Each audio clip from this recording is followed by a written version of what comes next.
नमस्ते, प्रणाम।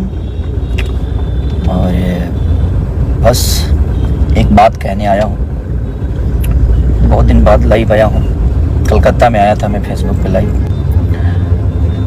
और ये मैं किसी गाने के लिए नहीं आया हूँ और ना ही किसी सिनेमा के लिए आया हूँ। आज मैं लाइव आया हूँ बस सरकार से और हमारे संगीत कला से, जो हमारे तीन भाई जो सांसद हैं, मैं उनसे भी रिक्वेस्ट करने आया हूँ। अपने माननीय मुख्यमंत्री हमारे नीतीश चाचा जी और तेजस्वी भैया या हमारे योगी जी, जितनी भी हमारे जो हिंदी भाषा के लोग हैं, जो इस पद पे हैं कि वो सरकार से बात करके, हम लोग तो एक मनोरंजन के साधन है।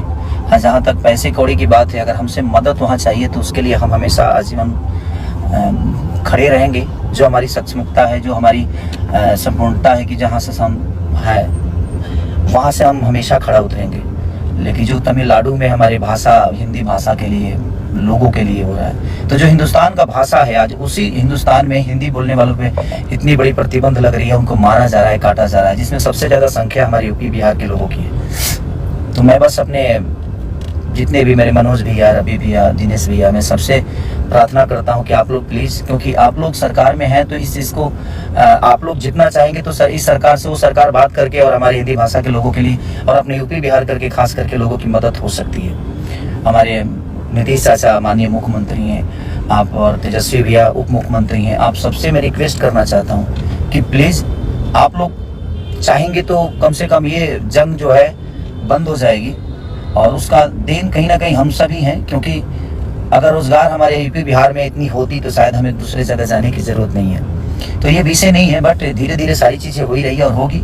लेकिन अभी जो सिचुएशन है वो बहुत दयनीय है, बहुत निंदनीय है कि वो आज अपने ही देश में, अपने ही लोगों के द्वारा हिंदी बोलने पे इतनी प्रतिबंध है कि आप हिंदी बोलेंगे तो शायद उसके लिए आपको मारा जाएगा, काटा जाएगा। तो मैं सबसे, जो भी सरकार में, उनसे रिक्वेस्ट कर रहा हूँ कि प्लीज़ आप लोग थोड़ा सा अगर ध्यान देंगे, क्योंकि आज आप लोगों को भी इस जनता ने ही बनाया है और यही जनता आज पीटी जा रही है। तो वो थोड़ा सा तकलीफ दे रहा है कि जिसको हमने चुना आज हमारे लिए कुछ नहीं कर पा रहे हैं। तो मैं तो सरकार में हुई नहीं, लेकिन मेरे तरफ से जो भी मदद होगी, आप लोग बोलिए मैं करने के लिए तैयार हूँ, लेकिन मैं कैसे करूँ, कहाँ करूँ, मुझे पता ही नहीं है कि हाँ कैसे क्या होगा वहाँ, क्योंकि वहाँ विषय क्या है, वहाँ प्रॉब्लम क्या है, क्योंकि वो सरकार में जो है वो सरकार के लोग ही जान सकते हैं और जो कानून जानते हैं। भाई, हम तो एक संगीत के आदमी है, लेकिन हम अपने शरीर से और अपने पैसे से यही मदद कर सकते हैं, लेकिन हम कहाँ करें वो समझ में नहीं आ रहा है। तो आप लोगों को लगता है तो आप प्लीज़ हमें बताइए कि कैसे हमें मदद करना चाहिए, क्योंकि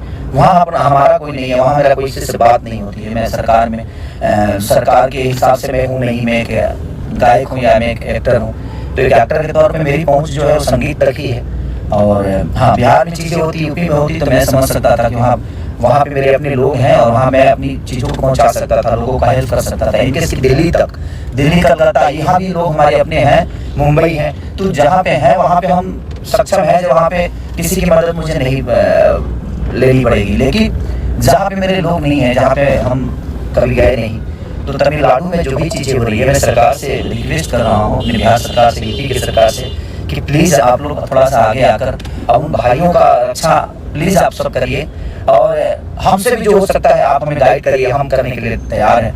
क्योंकि जिन्होंने हमें भी बनाया और आप सबको भी बनाया, इस सरकार अगर नहीं चाहिए, यूपी की सरकार या बिहार की हो, ये कहीं ना कहीं हमारी जनता की बदौलत बनी है। उन्होंने आप सबको चुना और आज वही पीटे जा रहे हैं और अपने ही देश में पीटे जा रहे हैं। तो इस पे मुझे लगता है कि ये संगीत से और एक इंसानियत से बढ़ की चीज़ है कि हमें लगता है कि एक इंसान होने के नाते हम सबको आगे आकर और इस मुद्दे पे बात करनी चाहिए और जो भी प्रॉब्लम में है उनका हेल्प करना चाहिए।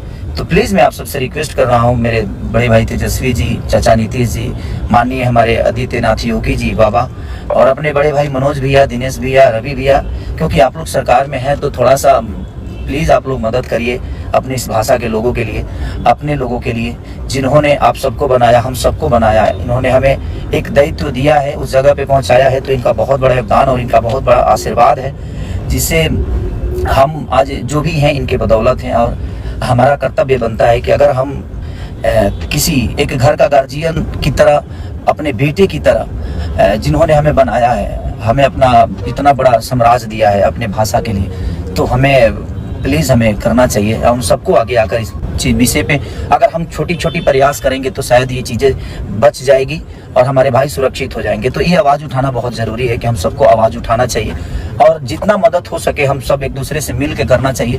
हाँ, जहाँ संपर्क आपका है वहाँ आप हमें बोलिए, हम आते हैं। जहाँ संपर्क मेरा होगा वहाँ पे मैं खड़ा हूँगा और आपको बुलाऊंगा कि भैया हाँ, यहाँ मदद हो सकती है, यहाँ पे हमारे से अपने लोग हैं। तो मेरा ऐसा कुछ है ही नहीं वहाँ पे। तो मैं प्लीज़ जिसका भी संबंध है प्लीज़ आप लोग बताइए ताकि हम मदद कर सके। हमसे जितना हो सकता है मैं कोशिश करूँगा। और मैं अपने सारे भाइयों से कहना चाहता हूँ जो इस कद पे हैं, पद पे हैं, जो इस चीज़ को समझ सकते हैं और जो वहाँ तक अपनी बातें पहुँचा सकते हैं, वो डायरेक्ट सरकार से बात कर सकते हैं, क्योंकि उनकी वो क्षमता है। हमारी क्षमता तो वो नहीं है कि मैं सरकार से डायरेक्ट बात करूँ। और हाँ, जहाँ मेरी है क्षमता, मैं अभी अपने बड़े भाई मंत्री माननीय जितेंद्र भैया को भी मैंने कॉल किया था कि भैया आप लोग प्लीज़ इस पे, और वो बहुत सक्रिय है, बोल रहे हैं कि हाँ भाई हम लोग आगे कर रहे हैं, चल रहे हैं। तो मेरा संबंध जिससे है मैं कोशिश कर रहा हूँ कि उनसे अपनी बातें कर रहा हूँ। तो प्लीज़ आप लोग भी जहाँ भी हैं, जैसे भी हैं, जितना भी हैं, तो ये जो हो रहा है वो ठीक नहीं हो रहा है। तो प्लीज़ आप लोग थोड़ा सा कोशिश करिए कि ये चीज़ें दोबारा ना हो। और अपने देश में रह के भी अगर अपनी भाषा के बोलने पे प्रॉब्लम है तो फिर उसके लिए मैं क्या बोलूँ, कैसे बोलूँ, राजनीति मुद्दा है क्या है नहीं पता मुझे, लेकिन मानसिकता कितनी घटिया है जो अपने राज्य में भी, अपने देश में भी हम अपनी चीज़ों को नहीं बोल सकते। हम बिहार में रह के भोजपुरी नहीं बोलेंगे तो क्या बोलेंगे भाई, हमारा राज्य है वो। और हम इंडिया में रह के हिंदी नहीं बोलेंगे तो हम क्या बोलेंगे। अब अंग्रेजी तो बोल नहीं सकते हम, क्योंकि हमारा राष्ट्रभाषा है।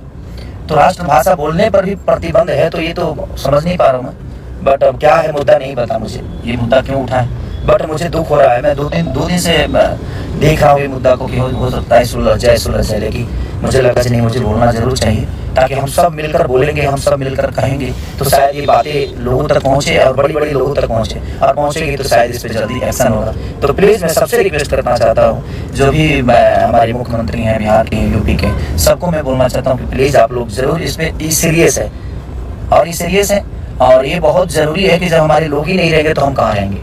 तो पहले उनको बचाना बहुत ज़रूरी है। थैंक यू सो मच कि आप, और जो भी है आप प्लीज़ शेयर करिए ताकि ये चीज़ें बाकी लोगों तक पहुँचे, और पहुँचे तो शायद इस पर एक्शन बहुत जल्दी ले।